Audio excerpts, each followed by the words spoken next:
What is going on, YouTube? Today, we're gonna go over my check-ins from this past week. And can I first just say I'm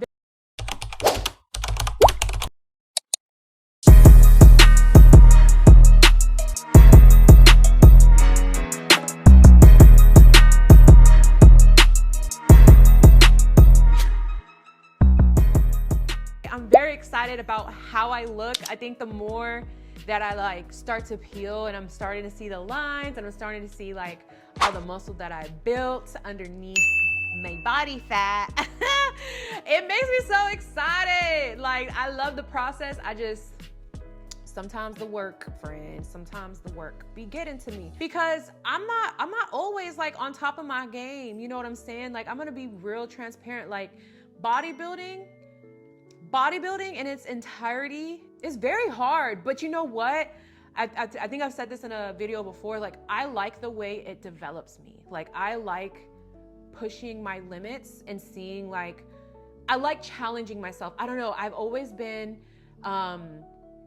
competitive, but now this is a sport where you're an extreme sport where you're literally competitive with yourself, and you have to like I turn it into a game where I try to see like, how long can I go without breaking my 100% adherence to my diet? Like, how long can I go doing 60 minutes of cardio? Like, just how long? Like, what am I capable of? And so that has definitely helped me in so many ways. Just a little insight. But either way, girl, before I get way too off topic, let's dive into this check-in this past week. Things just got real, yo. Things just got real. Okay, so caloric deficit, 10 weeks out, okay? Caloric deficit, cardio has increased, calories been going down. So I'm getting to the point where, like, okay, we're almost in the single numbers. Like, I'm like, okay, I need to shift gears inside my mind. I'm literally about to go print out at FedEx some positive affirmations at this point, because I have to convince myself of things in my journey. Like, I am a bodybuilder, but I'm also a mom. But I'm also a coach who coaches women to, like, I think what overwhelms me is the amount of hats I have to wear. And so I could wear the mom hat easy, right? That comes easy. But like, trying to convince myself that I am a bodybuilder and not an athlete every day, I don't know. I don't know where that's coming from, but like, there's a fear behind that type of thinking. I don't know what that fear is. But girl, we trying to all figure it out, girl. It could be a fear of success, I feel, or fear of failure.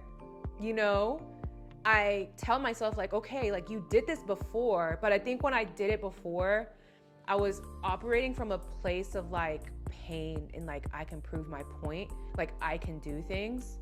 And so now that I'm kind of more healed and in my grown woman era, I feel like, okay, where's my fuel coming from?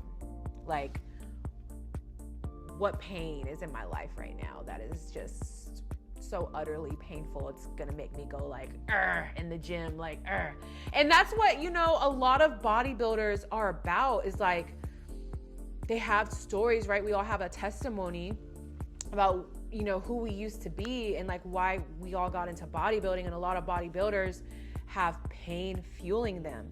And so like, that was my primary thing, was pain fueling me. But I've healed. I've healed. Like, I'm a completely different person.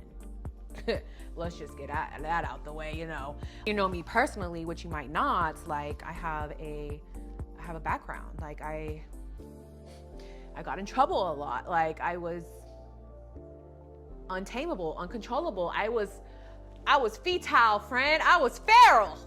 Was fetal the right word to use? I'm not sure. I was feral, but I make this joke all the time that I've been domesticated, girl. I used to be feral, but then I've been domesticated, and you know, I'm not about that life no more. So that's kind of the joke that I have. But like, it's different. And this is me being vulnerable. Like, y'all, it is different now. Operating from a place of positivity, operating like, okay, where's my why power? And who am I doing this for? And like, who's looking up to me? Like, okay, so the fuel that I'm using now is like, who am I role modeling for? Like, I have a bunch of women that I coach, a part of their journey, and I have a lot of people looking up to me, right? And that's how I feel. Like I'm in a leadership position, even with my daughter. She's 11 years old now, right? And so like she's copying and doing a lot of the things that I'm doing. And so I just feel like I have to constantly remind myself, like, I'm a role model, I'm a leader, I need to show up and act like one. So that's kind of where my fuel is and it coming from now. But getting into the check-in, wanted to show my photos. Here I am looking, I'm pretty excited about this because I'm not even all the way peeled yet, bro. Like I'm not even like this front pose. Girl, I was feeling myself this week and I said, okay, girl, you put on some growth, some size, some density, child. Let's shred this thing. But shredding is harder than you think because I love food, okay? I love food and it's hard. The diet part is hard, but I think because I have a timeline, I'm a goal achieving type person. As long as I have a timeline, I'm good. I'm like, cool, I could go without. I could go without. So you go without because you know that you're trying to prove to your child that you're a role model. Which I am. I have a bad imposter syndrome. My last video was all about imposter syndrome and it's just, girl, but look, I want to be vulnerable with y'all. I want to be open about this journey. And in order for me to do that, I got to go over some of the things that I've been struggling with. Now, this check-in might be all over the place, honey, but let me tell you, girl, who else am I going to talk to about my problems with? Having a very hard time with imposter syndrome. I will say that. I definitely have a routine to make sure I keep my mind positive through all the mental clouding. And I just know, okay, just do the process. The process works, just trust it and just do it. And I'm literally trying to like block out any negative thought about myself. Like that's something I'm still working on. But I think the thing about me is just like, I'm going to show up and do the work anyways, despite how I feel. And that's what's really been like keeping me going. So that's kind of just the mental side of things. As far as like diet side of things, like, yep, I got a meal prep this week. I actually got to go grocery shopping still. Got to plan it all out, girl. Like, I do a lot.